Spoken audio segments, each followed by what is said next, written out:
Ако една двойка не може да има деца, по-скоро се смята, че проблема е в жената. В България много малко двойки и мъже посещават психологическия кабинет по този проблем. Двойките очакват лекаря да поеме техния дискомфорт. Тук имаме малко сякаш една невроза на очакването. Колкото повече го искаме, то сякаш толкова повече не се случва. И накрая идват при психолога като едва ли не като последната надежда. Ние не бива да забравяме, че преди да бъдем майки, ние сме хора.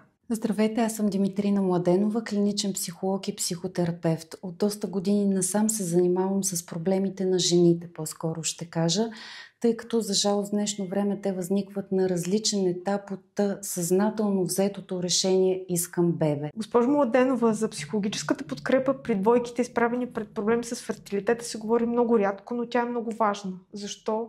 Всъщност връзката между тялото и душата е един много отдавна известен факт, но когато хората имат здравословен проблем, по-често те акцентират върху начина, по който биха могли да решат медицинския проблем, като очакват, че това ще реши психологическите им трудности.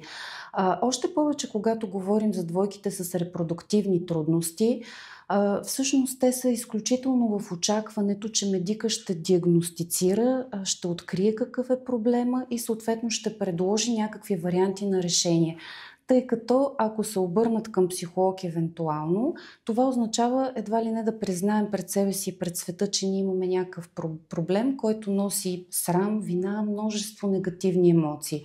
И всъщност в много по-голяма степен двойките очакват лекаря да поеме техния дискомфорт, както физиологичен, така и емоционален. Разбира се, това е много трудно постижимо, тъй като ролята на лекаря е по-скоро да реши физическия проблем, да открие медицинския проблем и да предложи решение за него. Ето защо, когато двойките или пък един от партньорите, мъжа или жената, усети, че има в себе си страдание, мисли или трудности, които е трудно да поеме или няма с кого да ги сподели в реалността, е по-добре по-скоро да потърси специалист, психолог, който е подготвен да чуе страданието му и да го съпроводи в този път. А самите мъже и жени по различен начин ли преживяват тези емоции? Вие как им помагате и на едните и на другите, тъй като те са доста различни? И като цяло, кои са най-честите емоционални реакции, които ги водят при вас? Загуба, трудно забременяване? Истината е, че в България много малко двойки и мъже посещават психологическия кабинет по този проблем конкретно. По-скоро към нас се обръщат дамите, тъй като те понасят една огромна част от товара на всичко, което се случва, когато една двойка има репродуктивна трудност. Тоест, ако и се налага да предприемат асистирана репродукция, всичко това е на тялото на жената. Тя преминава през различни процедури, инжекции, трудности, чисто физиологични дори, както и през множество емоционални. Дори ако си спомняте в миналото, идеята, че проблема може да е в мъжа, когато има някаква трудност, е по-скоро много далечна, така като идея. Ако една двойка не може да има деца, по-скоро се смята, че проблема е в жената. Даже думата, която се употребява за това е една изключително грозна и неприятна, а именно ялова. И всъщност много жени се чувстват точно по този начин и това ги кара да изпитват изключително негативни емоции, т.е. те не са осъществени като жени, сякаш в една от най-изконните женски функции, а именно да забременее, да износи, да роди едно живо и здраво дете. Това означава ли, че връзката между партньорите точно в този етап от техния живот е много важна, много ключова и съответно как тя влияе на взаимоотношенията? Вие, каква е вашата роля в този случай? Това, което аз имам като наблюдение в моята практика е, че има един момент, до който партньорите са изключително подкрепящи се един към друг. Т.е. те се стараят да изслушат другия, да го подкрепят емоционално, физически, пространствено, ако щете даже. Опитват се да дадат на партньора това, от което той има нужда. Но от един момент нататък сякаш двамата души започват, всеки сам за себе си е изключително изчерпан от към ресурс да подпомогне себе си самия. И това всъщност го затруднява да подпомогне и своя партньор. И когато ние имаме една такава ситуация, всъщност е по-добре човека, който има нужда или потребност, да отиде и да разговаря с някой друг, който има годността, има възможността да го подкрепи. Нашата представа като хора за връзките е много романтична. Ние си представяме, че другия трябва да ни подкрепи на всяка цена, че доверието трябва да е абсолютно между партньорите, че ние трябва да можем да кажем и да споделим всичко, което е на ума ни. Но всъщност има неща, които са много трудни за споделяне между партньорите, тъй като когато имаме репродуктивни функции, особено ако проблема е установен, дали е при мъжа, дали е при жената или по някакъв начин при двамата, човека, който е в позицията сякаш той да е виновен, проблема да е в него, се чувства наистина изключително виновен по отношение на партньора си и преминава през много и различни нюанси на тези свои емоции. Така че не винаги на партньорите им е толкова лесно да се подкрепят помежду си, колкото всъщност ние си представяме. Но понякога чисто телесната, чисто физическата подкрепа, това, че другия може би няма вече какво да ни каже, но той ще дойде, ще ни прегърне, ще ни покаже, че е с нас, че е до нас, че все още е тук и го има, е много по-важно от това да речем мъжа да обяснява на жената, хайде успокой се, нали, сега всичко е наред, ще се получат нещата някой ден, нали, сега голяма работа, че още един неуспешен опит, нали, ще пробваме след няколко месеца пак. Всичко това тя логически го знае.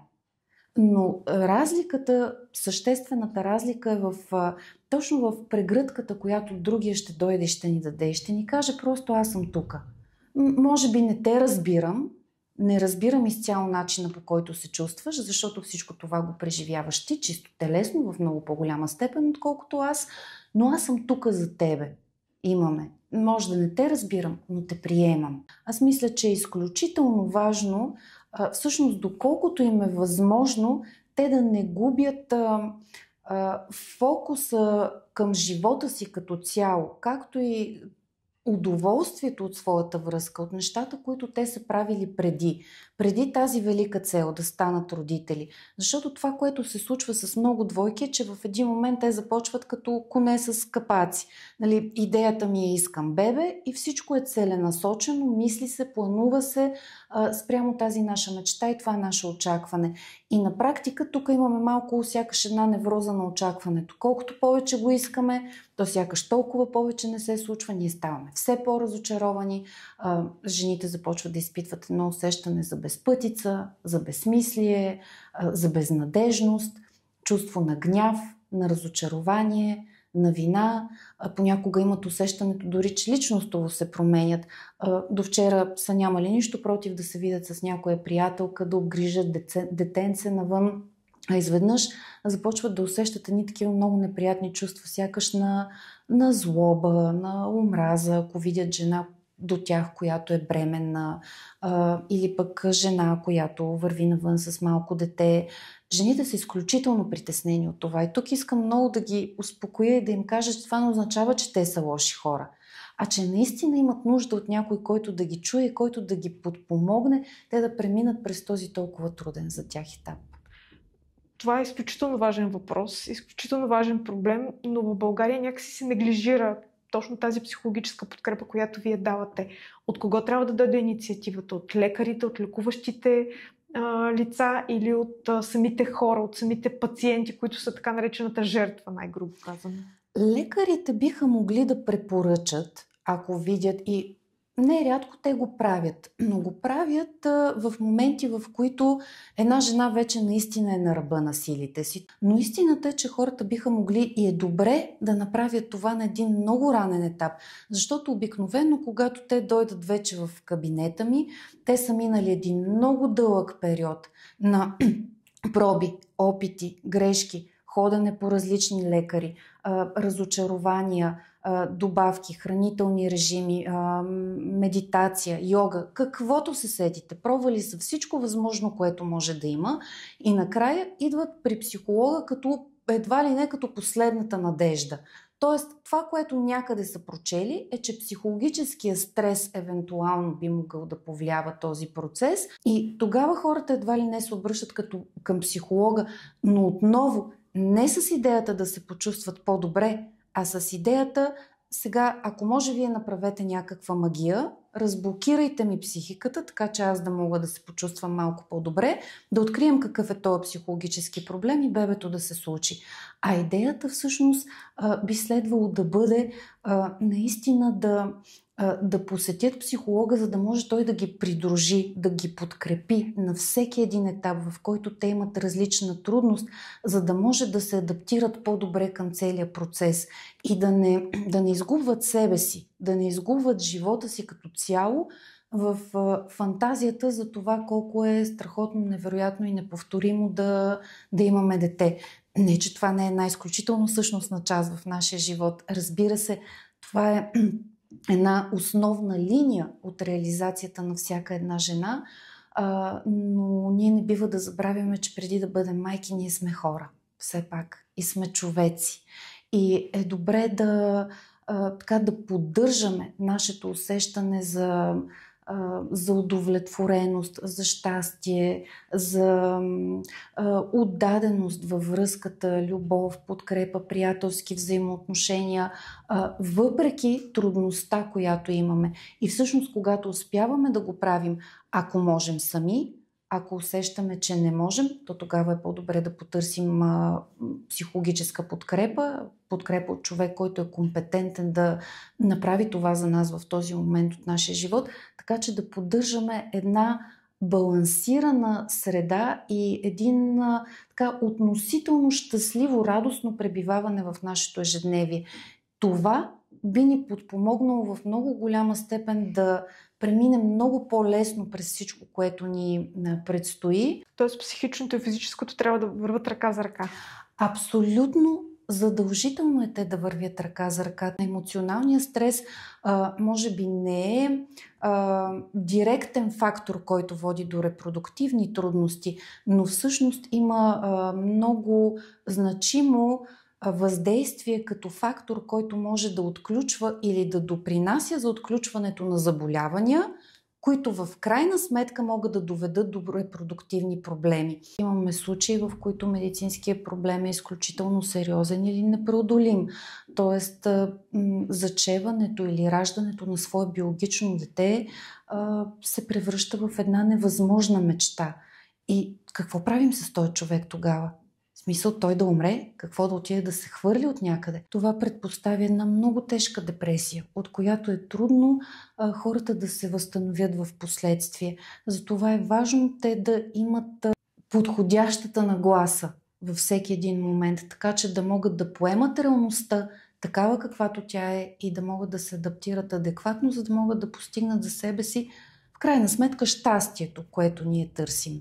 Ако трябва да дадете само един съвет към всички двойки, които минават през подобен тип проблеми, какъв би бил той? Доколкото им е възможно, нека се опитат да не го поставят като единствена цел на своя живот, която някакси, ако това нещо не се случи, край, с нас е свършено. От една страна и от друга страна, ако ние работим за подходящата си нагласа, имаме много по-големи шансове, както да заченем, така и да износим едно здраво дете, да го отгледаме след това.